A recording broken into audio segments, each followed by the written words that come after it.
I want to tell you about the most painful, humiliating, and ultimately liberating chapter of my life.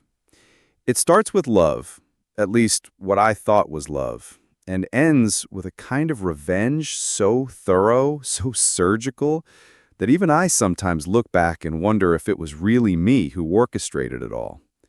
But when you've been betrayed in the deepest way possible, when someone you trusted more than anyone makes you feel like a fool, something inside you snaps. And once that happens, you don't go back. You calculate, you plan, you execute. And that's exactly what I did. I met Clara 3 years ago at a friend's birthday dinner. She was the kind of woman who could light up a room, not just because she was beautiful, but because she had that ease, that way of making you feel like you were the only one she saw. She laughed at my awkward jokes, touched my arm when she spoke, and before the night was over, she'd asked if I wanted to split an Uber. That was the start. Within weeks, we were inseparable. She moved into my apartment within 6 months, and for a while, I thought I had everything I ever wanted. But then came Brian, her best friend. At first, I didn't think much of him. Every girl has a guy friend, right? And Clara insisted constantly that Brian was just a brother to her, nothing more. Still, something about him always rubbed me the wrong way. The way he lingered, the way his texts popped up at midnight, the way she defended him so fiercely any time I so much as raised an eyebrow. But I swallowed it, told myself not to be jealous.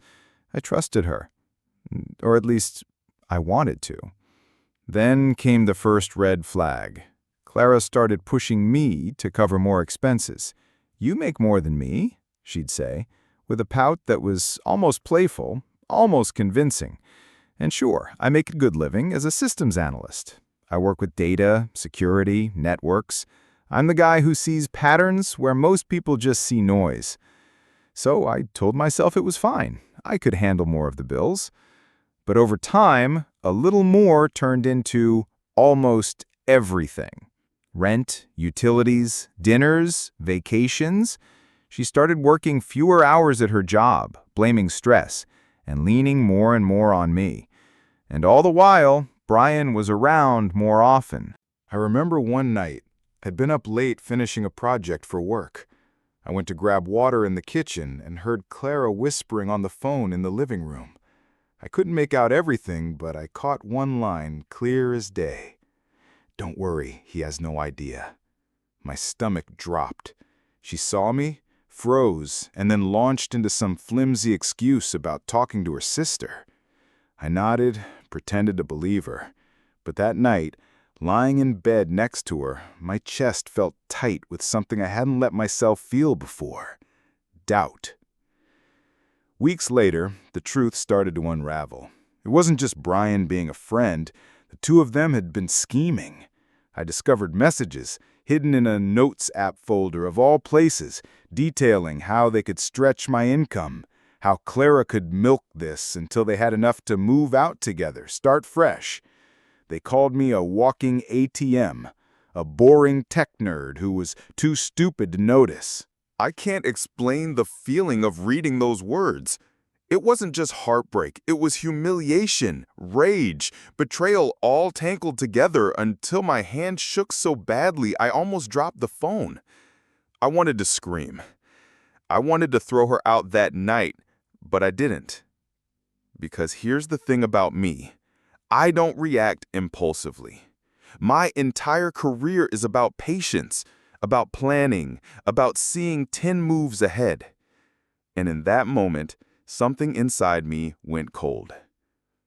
Clara and Brian thought they were playing me, thought they were smarter, thought they could leech off me and then discard me when it suited them. They underestimated me, and that was their fatal mistake. From that day, I started planning. Every smile, every kiss, every casual love you from Clara, I played along. On the surface, nothing changed, but behind the scenes, I was severing every tie, pulling every thread until their little scheme collapsed around them. The first step was money. Clara had access to my accounts through a shared card. Quietly, I rerouted my salary to a brand new account under my name only. I left just enough in the joint account to keep her from noticing, to keep her swiping her card at coffee shops and boutiques, blissfully unaware. Then, over the next 2 months, I started untangling everything. Subscriptions, utilities, rent, all shifted under my control, all tied to my private account. The second step was information. I started documenting everything. Screenshots of her messages with Brian, copies of their plans, even recordings of late-night whispers I set up using an old phone hidden in the living room. Piece by piece, I built an airtight case. And then I started planting seeds. I let little inconsistencies slip in front of our friends. A comment here, a strange absence there, just enough that when the truth came out, no one would doubt it. The third step was the kill shot. See, Clara and Brian weren't just planning to leave me. They were planning to use me until the very last moment. They had already scooped out a new apartment, one they thought I'd unknowingly bankroll for the first few months. But what they didn't realize was that I'd already contacted the landlord. Using my skills, I traced their applications, found their rental history, and made sure the landlord knew exactly who he was dealing with.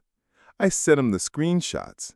I explained in very polite but very firm detail that these were not tenants he wanted. Their application was denied. Clara never knew why. And then came the job angle. Brian worked at a mid-sized marketing firm. Nothing glamorous, but enough to keep him afloat. Problem was, he liked to brag. On more than one occasion, I'd overheard him boasting about certain under-the-table deals he was pulling with clients. Deals that violated his company's policies. With a little digging, I gathered evidence. Emails, invoices, everything I needed. I sent it anonymously to his HR department. Within weeks, he was out. Clara? She'd been slacking at her job for months, constantly late, constantly sick. But what her boss didn't know was that she'd been using company resources to shop online, even sending flirty messages to Brian from her work email. I packaged it all neatly and sent it off. She was fired within days. When the walls finally closed in, I was ready. The day it all imploded, Clara came home to find me calmly packing my things. She looked panicked. She'd already gotten the termination call, and Brian was blowing up her phone about losing his job. She demanded to know what was going on, and I just smiled. I told her I knew everything. Every lie, every message, every whispered plan. And then I handed her a folder. The folder containing all the evidence. Her face went pale. She tried to cry, tried to beg, but I was done. I told her she had 48 hours to leave my apartment. And because my name was the only one on the lease now, she had no choice. Brian tried to confront me once, tried to play the tough guy. But when I showed him the legal notice I'd filed, the one preventing either of them from publicly slandering me or spreading lies, his bravado evaporated. In the end, they were left with nothing. No jobs, no apartment, no money, no credibility. Their so-called friends turned their backs because I'd already made sure everyone knew the truth. As for me, I walked away clean. I rebuilt my life piece by piece, on my own terms this time. And for the first time in months, I could breathe. People ask me sometimes if I regret it, if it was too much. But here's the thing. Betrayal is like cancer. If you don't cut it out completely, it spreads.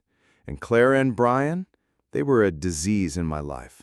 I didn't just remove them. I burned every trace. And it felt good. Damn good.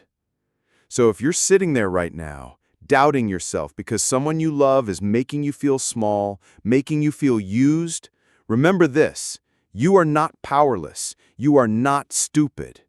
And sometimes the sweetest justice comes not from shouting or fighting, but from watching those who betrayed you choke on the consequences of their own choices. If you've ever dreamed of serving justice to someone who wronged you, hit that like button, subscribe, and stick around because, trust me, this is only one of many stories where karma delivers exactly what's deserved.